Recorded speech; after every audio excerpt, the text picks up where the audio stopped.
नमस्कार, मैं हूं अरविंद त्रिवेदी और आप देख रहे हैं SKI मीडिया। देशभक्ति और राष्ट्र निर्माण यह एक ऐसा विषय है जिसको लेकर हम सब सतर्क भी रहते हैं, सचेत भी रहते हैं और संवेदनशील भी रहते हैं। इसी विषय पर यदि भाषण प्रतियोगिता होती है, प्रतिभावान छात्र छात्राएं अपने विचार व्यक्त करने के लिए चिंतन मनन और मंथन भी करते हैं। तो ऐसे ही एक प्रतियोगिता आयोजित की गई पिछले दिनों देवास नेहरू युवा केंद्र पर, और यहाँ पर पूरे देवास ज़िले के छात्र छात्राओं ने यहाँ पर अपने विचार रखे और पूरी तत्परता के साथ उन्होंने अपनी बातें रखी, सोचने पे मजबूर किया और साथ ही स्वयं भी ये सोचा कि जो हमने बोला उसमें कहाँ सुधार करना है, किस तरह से अपनी बात को लोगों तक संचारित करना है और देश को आगे बढ़ाने की जो बातें कही हैं उसको ज़मीनी स्तर पर कैसे ले जाना है। तो हम आपके सामने इन बच्चों की, इन विद्यार्थियों की प्रतिभा को रख रहे हैं जो उनकी वाक कला से आई है। जिस मिट्टी, जल, वायु आदि से हम पुष्ट हुए हैं, उसके लिए ऋण का भाव रखना एवं उस ऋण से उऋण होने के लिए अपना सर्वस्व न्यौछावर कर देने की इच्छा रखना, इसे कहते हैं देशभक्ति।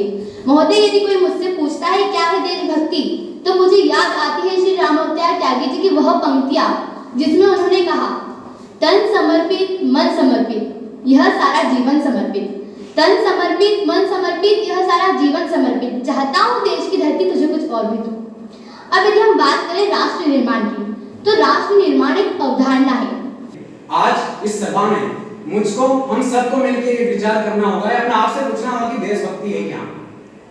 यहाँ पर मैं अपने विचार रख रहा हूँ, इसलिए अपने विचारों से कहता हूँ जो मुझे लगता है कि मेरे विचार से देशभक्ति होता है जिम्मेदारी, आपका उत्तरदायित्व। आप कोई सा भी काम कर रहे हो, कैसा भी काम कर रहे हो, अगर आप अपना काम पूरी ईमानदारी से कर रहे हो तो मुझे लगता है कि आप देशभक्त हो। हम किस धर्म से आते हैं, किस जाति से आते हैं, किस मजहब से आते हैं, किस संस्कृति से आते हैं, ये सब भूल जाइए। हम भारत देश से आते हैं। कि कुछ तो बात है मेरे वतन की इस मिट्टी में दोस्त, सरहदें लांघ कर मुजाहिद यूं ही नहीं आ जाते यहाँ दफन होने को, कि सरहदें लांघ कर मुजाहिद यूं ही नहीं आ जाते यहाँ दफन होने को। और अब समय आ गया है कि हम इस देश की मिट्टी को और भी पवित्र, और भी गौरवशाली एवं और भी महान बनाएं, सबके साथ से, सबके प्रयास से, सबके विश्वास से एवं सबके विकास से। Together we grow, together we build, together we try, together we prosper and build a strong and inclusive India in light of patriotism and nation building. 74 years ago, India took steps to become one of the largest and greatest democracies in the world. अपने देश के प्रति, अपने संविधान के प्रति और अपने देश के प्रति, संविधान के प्रति और मानवता के प्रति सच्ची निष्ठा एवं सच्ची श्रद्धा रखना ही देशभक्ति है। सबका साथ, सबका विकास, सबका प्रयास एक ऐसा नारा है जो हम सब मिलकर ही इसे साकार कर सकते हैं। और वो साकार कौन करेगा? देश के युवा। क्योंकि देश के युवाओं के अंदर वो शक्ति, वो ताकत होती है जो हर काम को सफल बना सकती है। और What is patriotism? Love and devotion towards one's own country is patriotism. Nation building is an ongoing constructive process which involves all of its youth, especially its whole citizens, to spread social consciousness, bring economic prosperity and develop infrastructure at the best pace possible.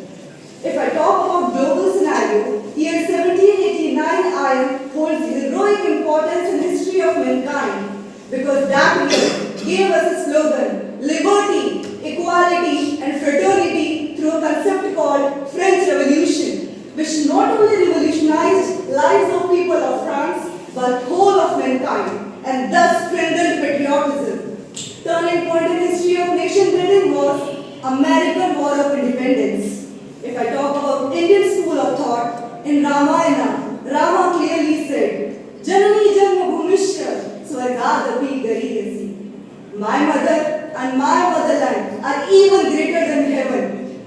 एक व्यक्ति अपने राष्ट्र जीवन में माँ के गर्भ के साथ जन्म लेने के साथ साथ अपनी संस्कृति के गर्भ से भी जन्म लेता है। साथियों, यह वह भूमि है जहां सदियों से ज्ञान, शील, एकता, त्याग, समर्पण का भाव है। यह वह भूमि है जहां के प्रधानमंत्री कहते हैं मैं प्रधानमंत्री नहीं अपितु प्रधान सेवक हूं।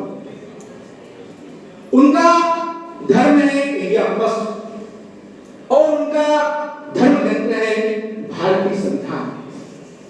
साथियों, हम उस जन्म भूमि से हैं जहां पर सर्वजन हिताय और सर्वजन सुखाय की बात होती है।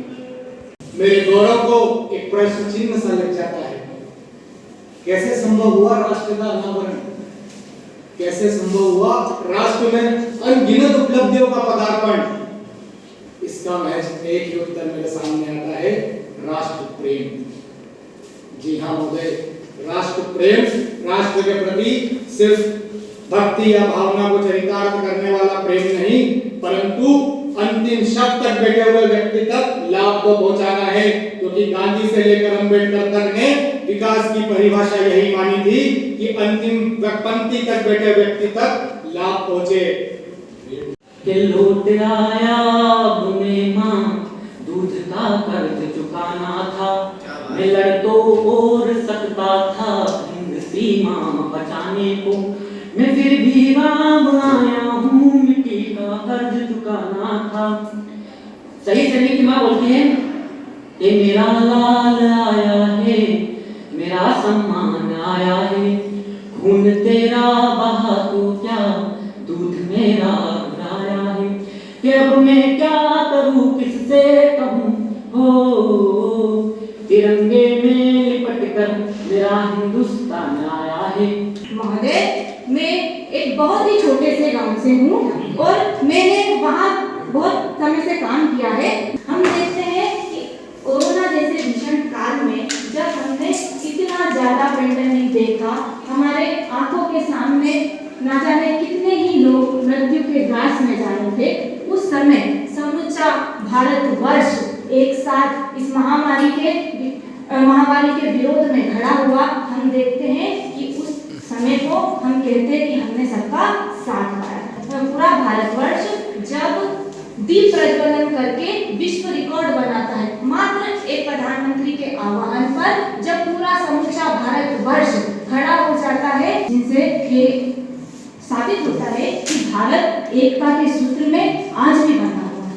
बात अगर राष्ट्र निर्माण की करें तो राष्ट्र एक अवधारणा है, किसी देश में घटित होते हुए भौतिक कर्तव्यों के माध्यम से मूल चेतना है एवं उस देश में बसने वाले विभिन्न धर्म, जाति, वेश, जलवायु के रूप में उन्हें सहर्ष स्वीकार कर सामंजस्यपूर्ण वातावरण पैदा कर उन्हें विकसित होने का अवसर देते हुए अनेकता को एकत्व में परिवर्तित करते हुए राष्ट्र निर्माण करते हैं। राष्ट्र निर्माण से तात्पर्य देश के ऐसे विकास से जहाँ एक समृद्ध, संपन्न, शक्तिशाली राष्ट्र का निर्माण है। आज वही परिस्थिति हमारे सामने है कि हमारे देश को तोड़ने के लिए बहुत सारे आक्रमणकारी देश के अंदर घुस रहे, किसी को जातिबंद मजहब के नाम पर बांट रहे हैं, लेकिन हम लोगों को सबके साथ और सबके विकास और सबके प्रयास से ही इस देश को सार्थक एक राष्ट्र बनाना है। उस मताधिकार का हम उपयोग करें और जो सरकार राष्ट्र समाज के लिए कार्य करती है उस सरकार को चुने। उस सरकार को चुनने का परिणाम होता है केवल राष्ट्र निर्माण में हमारा एक अमूल्य योगदान, और वो योगदान हमारा योगदान किसी भी व्यक्ति को इतना वैभवशाली बनाएगा जो राष्ट्र को एक स्वतंत्रता के रूप में खड़ा करके नया भारत, श्रेष्ठ भारत, एक भारत देगा। सबका साथ, सबका विकास, सबका विश्वास, सबका प्रयास नारा इतना सरल भी नहीं है कि ये उन्नतियां देने वाले से हो जाए, क्योंकि हमारा जो देश है वो यूरोपीय देश जैसा एक मत, एक पंथ, एक धर्म वाला देश नहीं है। भारत में अनेक धर्म के लोग निवास करते हैं, इसीलिए जब भी कोई कानून बनता है तो सब लोग एक मत नहीं हो पाते हैं और इसीलिए वो कानून नहीं चल पाता है। हम आए दिन अखबारों की सुर्खियों में देखते हैं धर्म के बारे में, कहते हैं आजादी के 75 साल बाद, आज आजादी के 75 साल बाद भी हमारा जो किसान है वो कर्जमाफी के लिए मांग करता है। तो क्या यही है हमारा राष्ट्र निर्माण? हमारे यहाँ नीतियाँ बनाई गई, स्कूल कॉलेज भी बनाए गए, लेकिन अगर जब हम उसकी गुणवत्ता की बात करें तो इस पे एक बड़ा प्रश्न चिन्ह ही है। मैं ये नहीं कहती कि परिवर्तन नहीं हुआ है, निश्चित रूप से हुआ है,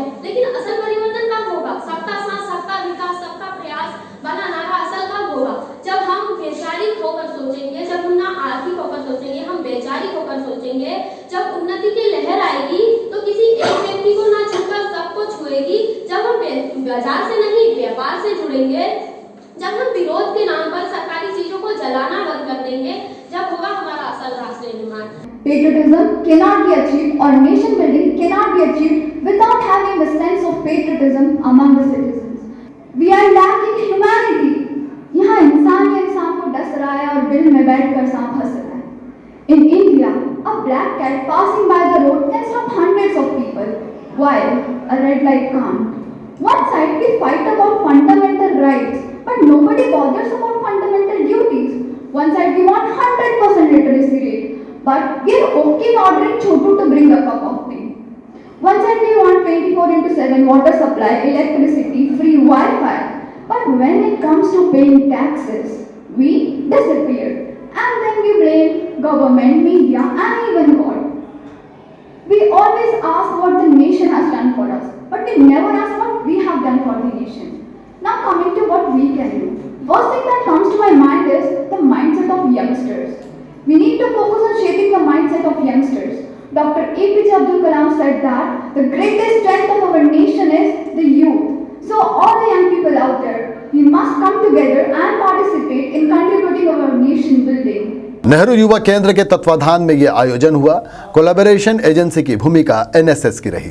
वरिष्ठ साहित्यकार, चित्रकार राजकुमार चंदन, प्रोफेसर समीरा नईम, पत्रकार अरविंद त्रिवेदी एवं अन्य गणमान्य जनों ने भी अपने विचार साझा किए।